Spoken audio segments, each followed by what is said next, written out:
शनिवार का दिन मथुरा वृंदावन के लिए बेहद ही खास रहा है। यहाँ विश्व प्रसिद्ध ठाकुर जी श्री बांके बिहारी मंदिर का करीब 54 साल बाद से बंद खजाना खुल चुका है। आपको बता दें, इस खजाने से जुड़े कई अहम जो राज हैं बस अब खुलने जा रहे हैं। तो वहीं इस खजाने को लेकर भक्तों में जबरदस्त उत्सुकता देखने को मिल रही है, क्योंकि ये तहखाना 1971 के बाद आज तक नहीं खुला था। तो वहीं सुप्रीम कोर्ट के आदेश पर गठित हाई पावर कमेटी की निगरानी में ये पूरी प्रक्रिया लगातार जारी है। बताया तो ये भी जा रहा है कि तहखाने में सोना, चांदी, हीरे, रत्न और बाकी बहुमूल्य वस्तुएं रखी हो सकती हैं। पूरी प्रक्रिया की वीडियोग्राफी इस दौरान कराई जाएगी, जिसको लेकर मंदिर परिसर में श्रद्धालुओं की भारी भीड़ भी देखने को मिली है। बांके बिहारी मंदिर का बेशकीमती खजाना, 160 साल पुराना ठाकुर जी का खजाना। रहस्य से पर्दा उठा, खजाने में क्या मिला? करीब 54 साल बाद मथुरा जिले के प्रसिद्ध श्री बांके बिहारी मंदिर का खजाना खुल रहा है। देश की सबसे बड़ी अदालत की तरफ से बनी कमेटी के आदेश पर सिविल जज जूनियर डिवीजन और जिला प्रशासन के आला अधिकारियों की देखरेख और बांके बिहारी मंदिर की सेवायत गोस्वामियों की निगरानी में यह खजाना खोला जा रहा है।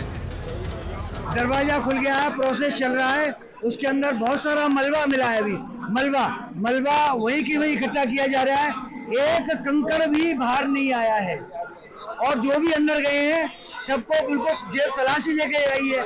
अभी मेरे ऊपर आरोप लगाया है कि मैं अंदर गया, मेरी तलाशी नहीं ली गई। मैं अंदर नहीं गया हूँ अभी तक। मलबा बहुत है, मलबा हटाया जा रहा है। खजाने में हीरे पन्ने से बने मूर्नी हार, सहस्त्र फनी, चांदी से बने शेषनाग, सोने के कलश में नवरत्न जैसे कई बेशकीमती ऐतिहासिक चीजें होने की उम्मीद है। ये खजाना मंदिर के लिए एक बहुत बड़ी विरासत माना जाता है, लेकिन खजाने के खुलने की प्रक्रिया पर गोस्वामी समाज सवाल उठा रहा है। ये बहुत ही निंदनीय कार्य हो रहा है, जबकि हमारे मंदिर के हाई बोर्ड कमेटी के अध्यक्ष अशोक, जो कि मंदिर से 2 लाख रुपया ले रहे हैं, वो मंदिर के लिए अवेलेबल नहीं है। इस कमेटी में इस समय प्रक्रिया में वो शामिल नहीं है। समझ नहीं आता कि ऐसी गुपचुप प्रक्रिया इन मेंबरों ने क्यों की गई है, आप लोगों को क्यों दूर किया गया है। ये तो आप खुद समझ सकते हैं, क्योंकि जिसकी नीयत में खोट होता है वही चोरी चोरी काम करता है। ये सारे काम चोरी चोरी मंदिर में हो रहे हैं, ये बहुत गलत हो रहे हैं।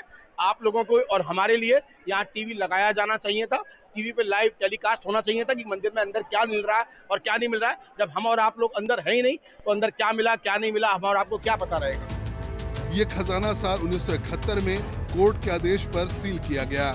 अब सुप्रीम कोर्ट की गठित हाई पावर कमेटी के आदेश पर सिविल जज जूनियर डिवीजन, जिला प्रशासन के आला अधिकारियों की निगरानी में यह खजाना खोला जा रहा है।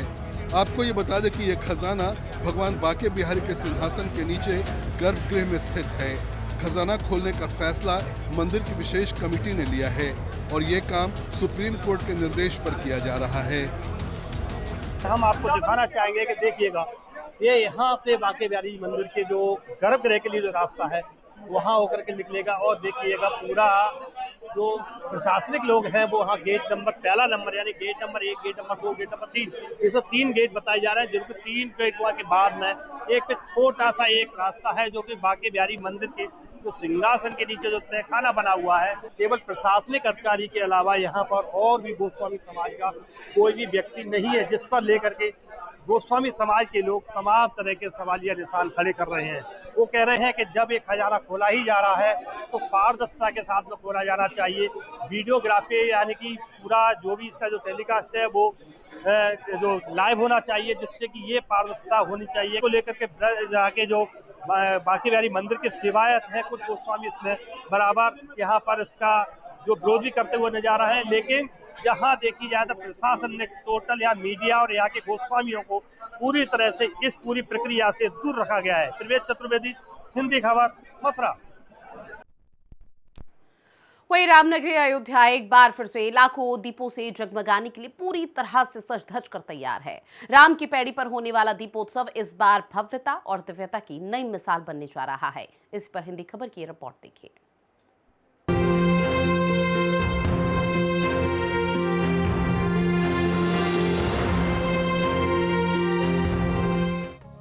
दीपोत्सव में अयोध्या को विविध कार्यक्रमों के जरिए राममय करने की तैयारी चल रही है।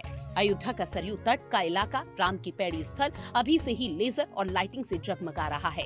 लता चौक को खूबसूरत बहुरंगी लाइटिंग से प्रकाशमान किया गया है। राम मंदिर का निर्माण अगले महीने पूरा होने के उल्लास में राम मंदिर के 70 एकड़ परिसर को पहली बार दियों को जलाकर जगमग करने की तैयारी चल रही है। नगरी हो अयोध्या सी, राम की पैड़ी से लेकर सरयू नदी के घाट सजकर तैयार। 56 घाटों पर 33,000 स्वयंसेवकों के दल कर रहे सजावट। 28 लाख दियों को सजाने में जुटे हैं। 70% दियों को सजाने का काम पूरा। 26 लाख दियों का रिकॉर्ड बनाने की तैयारी। Laser show, drone show, lighting आदि कार्यक्रमों का रिहर्सल। अयोध्या के राम कथा पार्क में दीपोत्सव और अन्य कार्यक्रमों के लिए थीम आधारित सजावट की जा रही है, जिसमें राम, सीता, लक्ष्मण के स्वागत के लिए मंच तैयार किया जा रहा है और रामायण काल के दृश्यों को दर्शाने वाली झांकियां लगाई जा रही हैं। पार्क में वृहद और छोटे मंच बनाए जा रहे हैं, जहां विभिन्न कलाकार प्रभु श्री राम की जीवन प्रसंगों का मंचन करेंगे। यहां रामायण काल को दर्शाने वाला पुष्पक विमान बनाया जा रहा है और एक 90 फीट का रावण भी तैयार किया जा रहा है।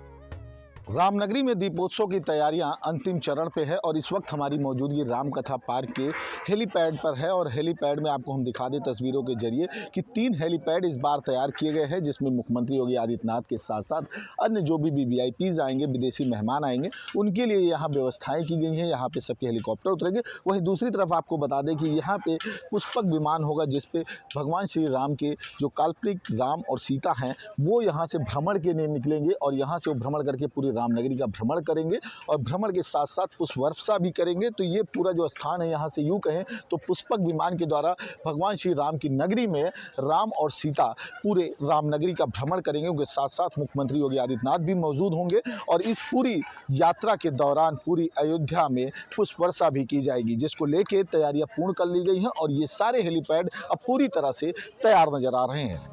अयोध्या में इस बार की दिवाली बेहद खास होने जा रही है। एक नया विश्व रिकॉर्ड बनाने के लिए प्रभु श्री राम की नगरी पूरी तरह से सजकर तैयार है। वहीं अलग अलग जगह से पहुंचे साधु संतों में भी खुशी का माहौल है। बनारस से पहुंचे आर्टिस्टों की तरफ से पुष्पक विमान बनाया जा रहा है, उसे खूबसूरती से सजाया जा रहा है। किस तरह कला उकेरी जा रही है, आप भी सुनिए। हम बनारस से इसको टुकड़ों में बना करके लाए हैं और यहाँ पर ला करके असेंबल कर रहे हैं।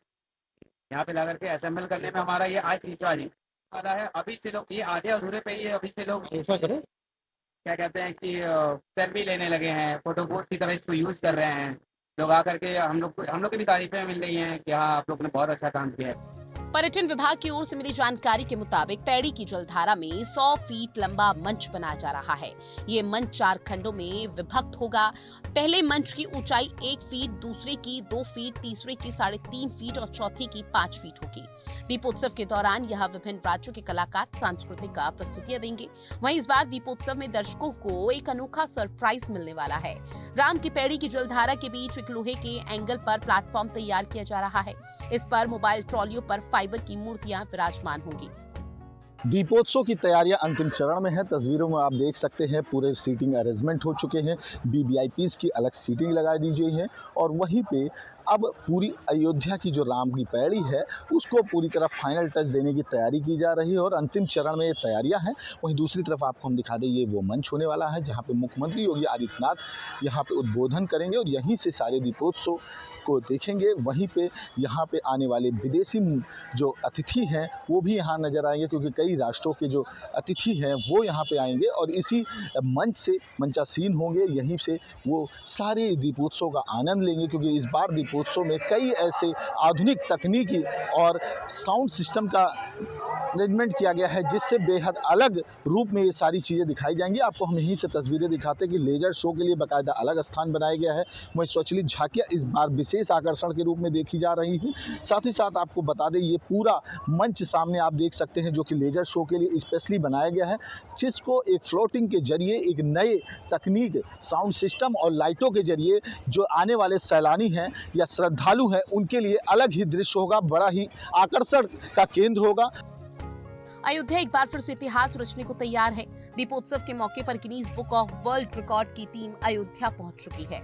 इस बार अयोध्या में एक साथ 3 वर्ल्ड रिकॉर्ड बनने जा रहे हैं। 26,11,101 दीपक जलाकर कीर्तिमान स्थापित करने की तैयारी में अवध विश्वविद्यालय के 35,000 वॉलंटियर जुटे हैं। यानी कि एक नया कीर्तिमान रचने के लिए उत्तर प्रदेश फिर से तैयार है। ब्यूरो रिपोर्ट, हिंदी खबर।